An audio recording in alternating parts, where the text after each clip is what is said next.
Hey folks, this is Bailey from Dank Wargaming. I've recently gotten a lot of feedback from our How to Charge series with questions about how to actually fight in the fight phase. So today I'm going to be introducing you into the process of how to properly fight in Warhammer 40,000. Let's get to it. So before we get going into the how-to, I'd like to do a couple shout-outs here to the participants in today's video. So we have some Dark Angel Scouts painted by myself, and then we have some Blightlord Terminators painted by my teammate Matt. So to fight in the fight phase, there has to be a couple parameters. First of all, you have to have either charged in the preceding charge phase, which for this video we're going to see that these Blightlord Terminators charged the Dark Angel Scouts here, these wonderfully painted Death Guard minis. So they're going to be up here and they have charged, or your model has to be within an inch of an enemy model, which these Dark Angel Scouts are.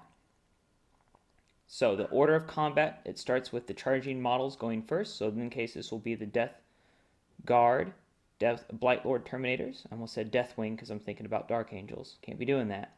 And then it will go to the Dark Angels player. But if there were multiple combats, you would actually do all the charging units first, and then the player whose turn it is, they would get to pick one of their units that did not charge but is still in combat to fight next, and then the other player, the non-phasing player, would then get to pick one of theirs, and you would alternate until everything is fought. Now this whole process, this initiative of the fight phase, can be interrupted and changed based on stratagems and special rules, but we'll worry about that at a later date. So the next piece is that you would select a unit that is legal target, which is the Blightlord Terminators, and I'm going to choose them, and I'm going to perform what's called a pile-in. So every unit that fights, they're allowed a pile-in move. You can move every model in the unit up to 3 inches while still maintaining unit coherency of 2 inches towards the nearest enemy model. So what I'm going to do is I'm going to pile in this middle guy first. Move up to 3 inches into base contact with that guy there.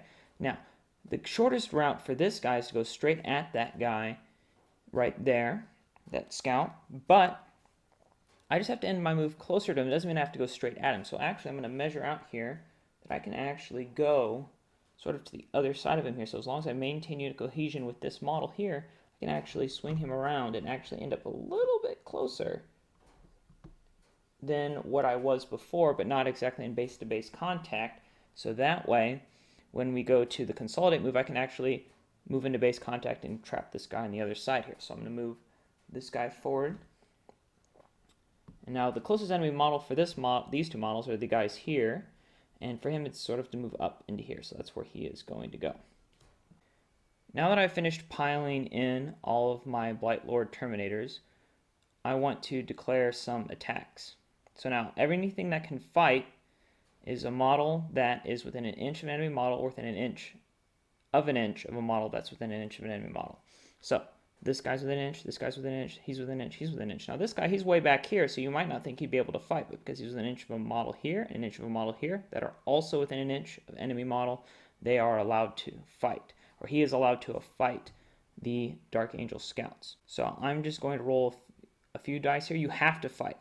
That is the key. So I have to actually attack with all my models, but I don't really want to kill all these scouts because I want to show you the consolidate moves.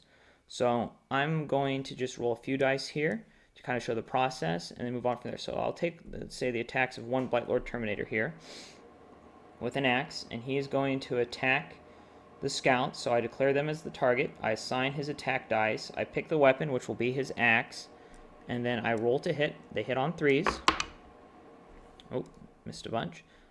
He, with the axe strength bonus, will wound on 3s against the toughness 4 because he'll be above strength 4, which the toughness of the scouts is a 4, so that means I'll wound on a 3. And I don't get it. So for right now, I will allow these scouts to live because technically I'm supposed to roll for all of these weapons and all the guys, but I want to show you the consolidate moves. That's more important to me in this video than it is to show you how everything dies. But if I'd actually gotten a wound in, I would compare the AP value of the weapon to the armor of the scouts, and then the scouts would roll their saves against it and then take damage accordingly, just like you would in the shooting phase. But I'm more interested in showing you this last piece here, and that's called the consolidate. So at the end of any fight, your models are then allowed to consolidate towards the closest enemy model an additional 3 inches. So this guy over here that I left without base contact, he can move an additional 3 inches as long as he ends closer to the closest enemy model than what he was before. So that in this case would be base contact. So I can actually move him into base contact with this model here while moving into that one. And then I can then move this guy around and into contact there as well. This guy, these two guys here are already in base contact, so I can't move them anymore. But this guy, he can kind of move forward a little bit into those two guys right there. And so this is how, while maintaining unit cohesion, I'm able to get all of these guys into combat. And then they're done. That's your fight. Pick a unit that is legal to fight. You pile in 3. You make all of your attacks against legal targets. Then you consolidate 3 into the enemy model. And at this point, the scouts would then get to do the exact same thing. They would get to pile in 3 inches. So they would move in here. This guy would move in here. They would get to fight. So one of them, let's say the sergeant here, would make his attacks against the Blight Lords. All right, he would not wound because they're T5 and he's only strength 4. And then they would continue to consolidate. So this guy would actually be able to move up just a little bit more again. And that would be their fight. And at the end of the fight phase, people have abilities and stratagems that let them do different things. But for the purposes of our video, that's what we got for you today. So once again, folks, when fighting in the fight phase, you have to choose a legal unit, which is a model that is charged in the preceding charge phase or is within an inch of an enemy model.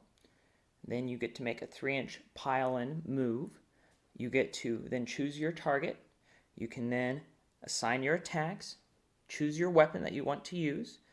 Then you resolve all the combat damage. So you roll your hits, your wounds, your saves, your damage, your feel no pains, things like that, or your damage ignoring abilities. They're not called feel no pains anymore, unfortunately, but a lot of people will still say that. And then you get your 3-inch consolidation move into your enemy models. And that is the fight phase for Warhammer 40,000. If you enjoyed this video, please like, comment, or share. If you'd like to know more about Dankless Wargaming, please check the description below. Until next time, I'm Bailey, reminding you that if your lists start to tank, then it is time to get dank.